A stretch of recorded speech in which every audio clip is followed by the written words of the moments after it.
All right, what's up, Twitch chat? What's up, YouTube? We're gonna be reacting to a video today. It's called "Killers Who Didn't Realize They Were Being Recorded" by Chillin' Scares. Make sure to check out the original video. I'll link it down in the description. And all right, let's get into it. On the morning of June 11, 2021, CCTV cameras across Wembley, London captured a woman walking around with a large blue suitcase. On the surface, the footage is completely ordinary. However, this footage would soon become key evidence in one of the most brutal crimes in Wembley's recent history.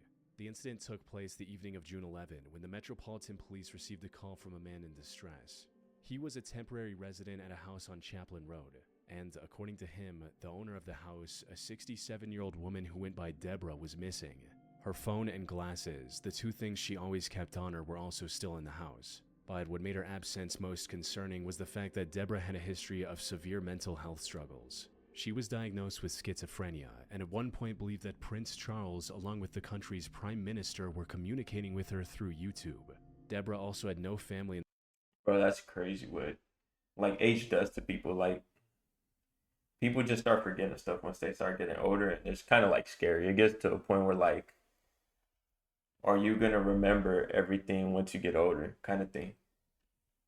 In the country she could have gone to either. The only people who knew her were those who attended the same church as she did. Because I'm not gonna lie, I have really bad like memory, even my short term memories, crazy bad. I forget stuff like on the fly. And speaking with people from the church gave investigators their first lead. One of Deborah's friends, 37-year-old Gemma Mitchell, told officers that Deborah had been depressed and that she went to stay with friends close to the ocean. Unfortunately, this lead turned out to be a dead end, as none of the CCTV cameras around her home captured her leaving that morning. Investigators also didn't find any records of her using a taxi service or public transport. After 2 more weeks of fruitless searching, investigators had nearly run out of all potential leads. They needed a breakthrough, or the case risked going unsolved forever. Fortunately, the search finally reached its end on June 27, but in the way investigators feared most. Hi, I just found a body. Oh, go ahead, caller. What's your emergency?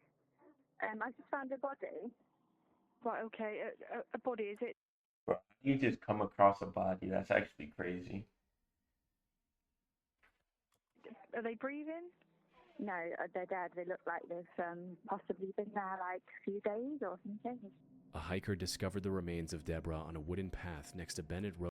Bro, that's actually mad scary. I'm not gonna lie. If I went hiking and I just find a dead body somewhere, bro, I'm gonna be traumatized. In Sulcombe, Devon, over 200 miles from her home in Wembley. The worst part about this discovery, Bro, they took her that far. however, was the condition investigators found her in. This wasn't a case of going for a hike and having an accident. Instead, someone had surgically decapitated her head, which was later discovered about 30 feet away from the rest of her body. Autopsy results also showed signs of blunt force trauma to the head.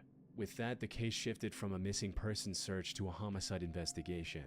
However, finding the culprit was going to be easier said than done, largely because Deborah never gave anyone a reason to take her life. Despite her mental health struggles, everyone who knew her described her as extremely Poor lady, bro. Somebody must have just taken advantage of her. Like she probably met somebody and like they just instantly took advantage of her. kind and compassionate.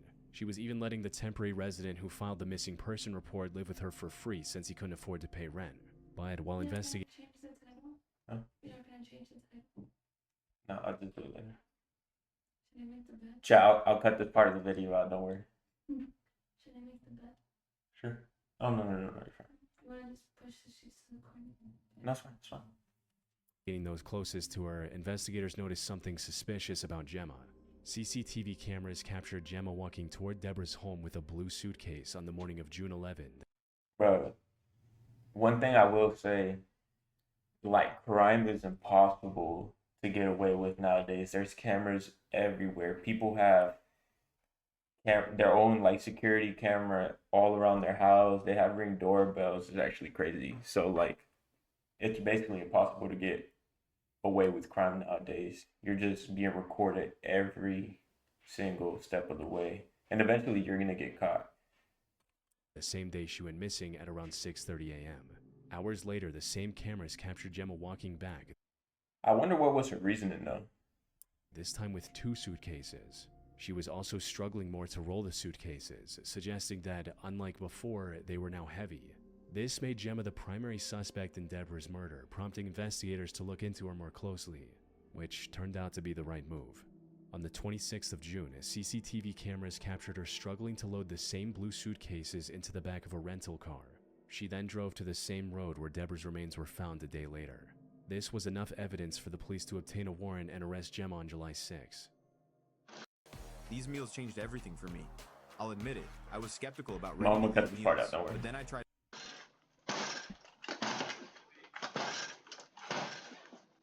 Police! Hello there. Hello, how are you? Yeah, good. There's no answer. And then she just acts like everything's fine. Like, you know damn well you did something if the police banging on your door. And she's all trying to like act normal, like it's as if she didn't do anything. That just made me mad. Sorry, what's your name? Sorry, we were asleep. Are you Gemma? Yeah, yeah. How can you sleep knowing you took someone's life? Especially an elderly woman who was like defenseless. How can you sleep at night knowing that?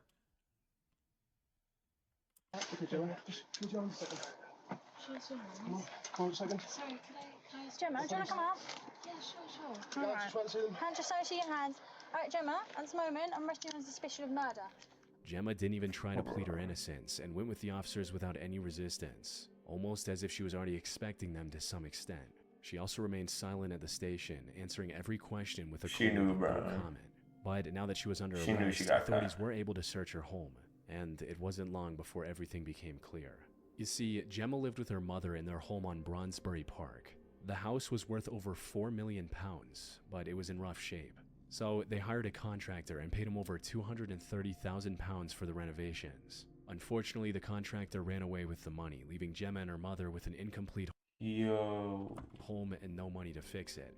That's where Deborah stepped in. She knew Gemma from church and considered her a friend. So after learning about her struggle, Deborah offered to pay over £200,000 for the renovations. However, in early 2021, Deborah was admitted to a mental facility where she received treatment for her schizophrenia. This treatment seemed to be very effective, as she was now thinking a lot more clearly.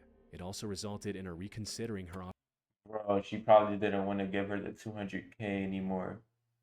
It was just some lady she met at church, and the other lady probably got mad and killed her because she didn't want to give her the 200K no more.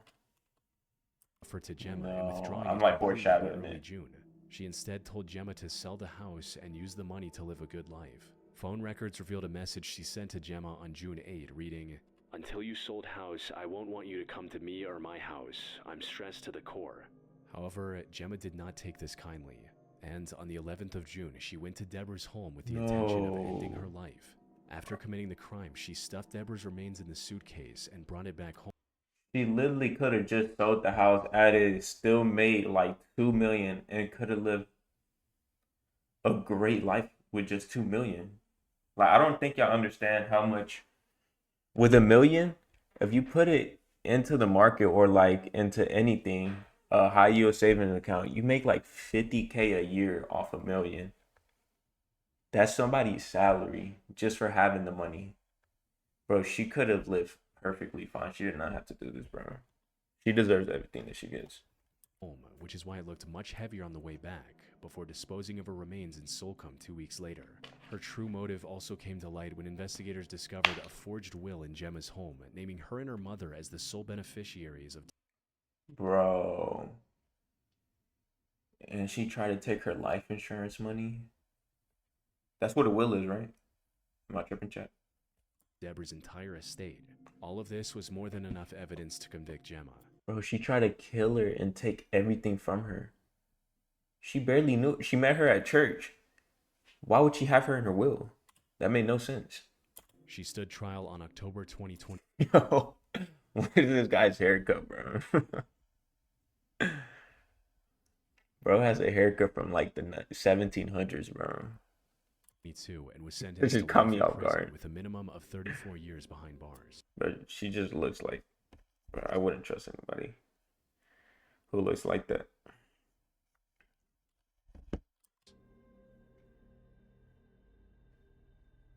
On July 7th, 2021, 23-year-old Chandler Yo, chat, tell me your thoughts on that last one. That lady's crazy. Why would she was not gonna get away with that? Why would the old lady put her name on the will? She barely knew her. She was gonna get caught. Halderson went to She was definitely gonna be a prime suspect of suspicion either way, if she even got away with the murder. the local sheriff's office and filed a missing person report for his parents, 50-year-old Bart and 53-year-old Krista. According to Chandler, the two had gone to their family cabin in White Lake on Yo, I'm not gonna lie. Houses like this, with this thing right here, bro, this thing creeps me out, bro. Like, this just, like, gives off, like, cold, like, rebellious kind of people, you know? July 2nd to spend the weekend. The last contact he had with them was a message from Krista writing, "Made it safely. Can't get anything through, and yes, it's packed. Going to White Lake today for the parade, and we'll come home Monday night/Tuesday early. Love you lots." It was Wednesday now, and the two had still not returned. Their phones were also going straight to voicemail, leaving Chandler with no way to determine their current whereabouts. Now, the simplest explanation was that they simply decided to extend their stay, and that they weren't able to inform Chandler because of the bad cell signal at the cabin, which was a known issue. However, this was completely out of character for them. Bart was extremely punctual and responsible, and Krista was on the verge of losing her job if she didn't return soon. Chandler was understandably worried about the safety of his parents. To make matters more complicated, they didn't go to the cabin on their own. Instead, they were apparently picked up by friends that Chandler didn't know about. Officers quickly began looking for the couple while Chandler reached out to local media, hoping someone with information on Bart and Krista might come forward. The most obvious place to look for them was the cabin, but when officers arrived at the location, they were surprised to see it completely empty. They had to break open the front door only to find zero signs of recent activity. It seemed like Bart and Krista never made it to the cabin. But if that was the case, why did Krista tell Chandler that they made it safely in her text? In the meantime, Chandler Nah, that was probably the murderer. Whoever killed them probably sent that message. turned to the neighbors to check if any of their doorbell cameras captured anything about Bart and Krista, but that didn't prove very useful either. Without any other leads, investigators went back to the Halderson home to look for any clues. They also brought Chandler in for questioning since he was the last person who saw the couple. Though, until now, Chandler appeared to be a perfect son. Despite living with his parents, Chandler was doing very well for himself. He had already gained valuable work experience in several different fields at just 23 years old and had even received a job offer from SpaceX. Unfortunately, before he could accept the offer, he accidentally fell down the stairs. This resulted in him sustaining severe nerve damage in the legs, forcing him to reject the SpaceX offer and focus on recovery. He had also been very cooperative with the police up until this point, but as it turned out, the concerned look on his face was nothing but a complete lie. His What? It was him? Bro, I was not expecting that. behavior started becoming suspicious as soon as he was brought in for questioning. I think so. Realizing he was being recorded, Chandler was seen in the interrogation room putting his head up against the wall, almost as if he was trying to listen in on what the detectives knew, likely so he could adjust his story accordingly. The investigators searching his home also discovered some rather concerning evidence. This included things like missing floor tiles and cabinets from the kitchen, a broken glass pane from the fireplace, and most concerningly, splatters of recently cleaned blood all throughout the house. However, Chandler seemed to have an excuse for everything. He blamed the missing tiles and cabinets on renovations, and claimed the fireplace glass broke while playing with one of his dogs using a tennis ball. As for the blood, Chandler claimed that it came from Krista having excessive nosebleeds, and from Bart getting a deep cut on his leg while doing some repair work at home. But investigators were starting to notice some inconsistencies in his statements.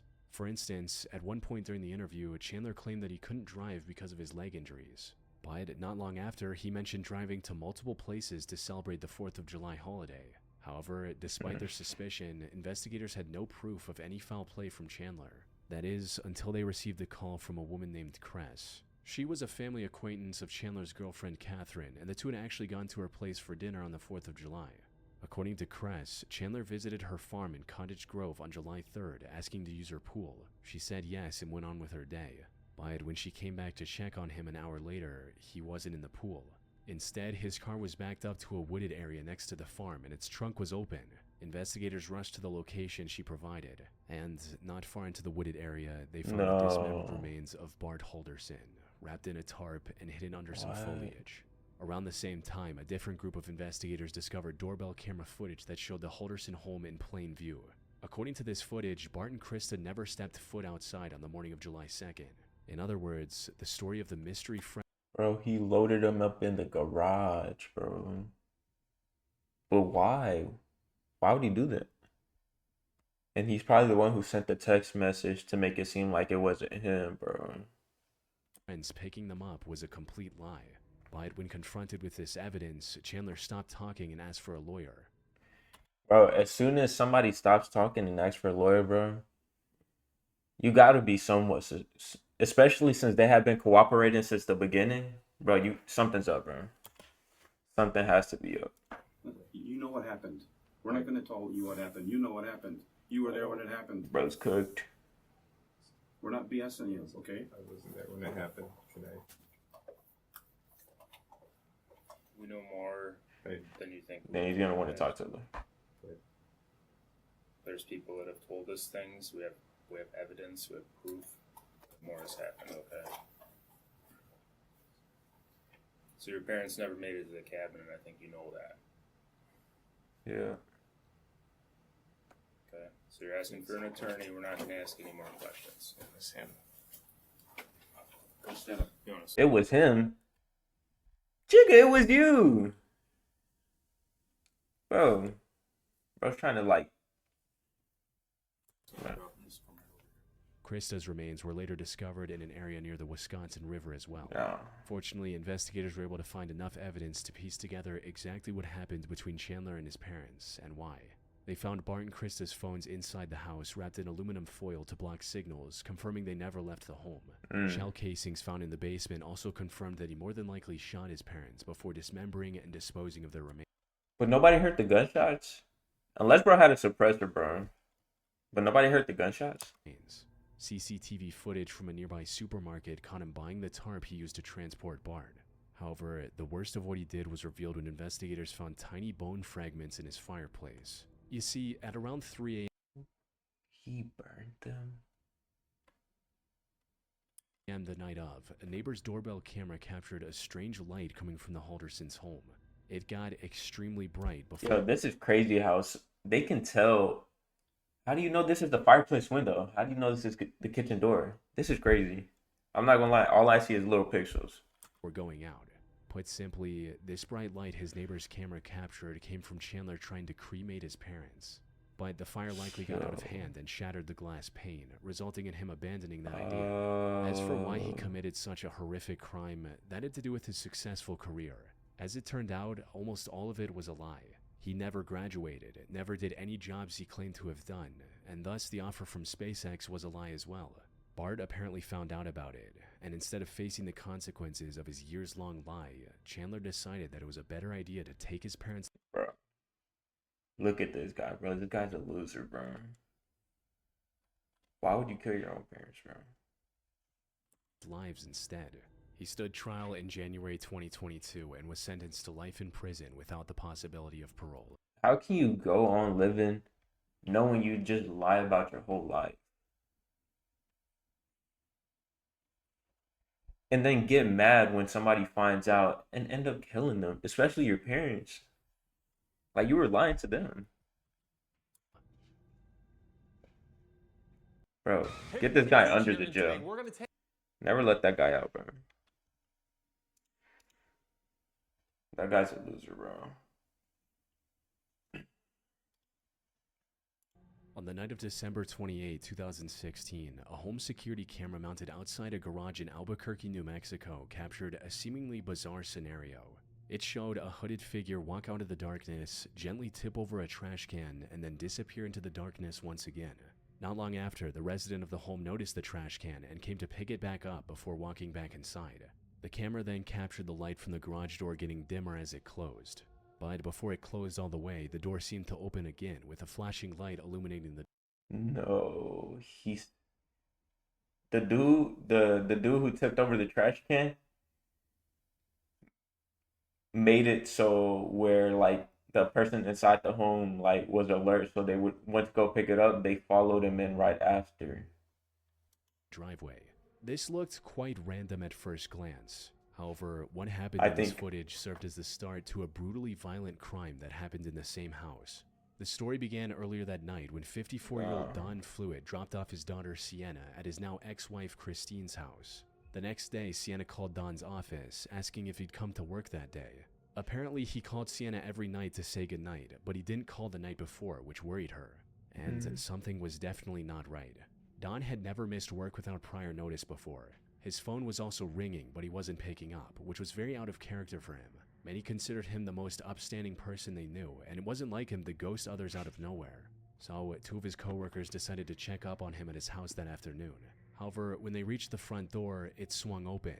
It was already unlocked. They called out Don's name, but when they heard no response, they decided to go inside. Everything in the house looked very normal.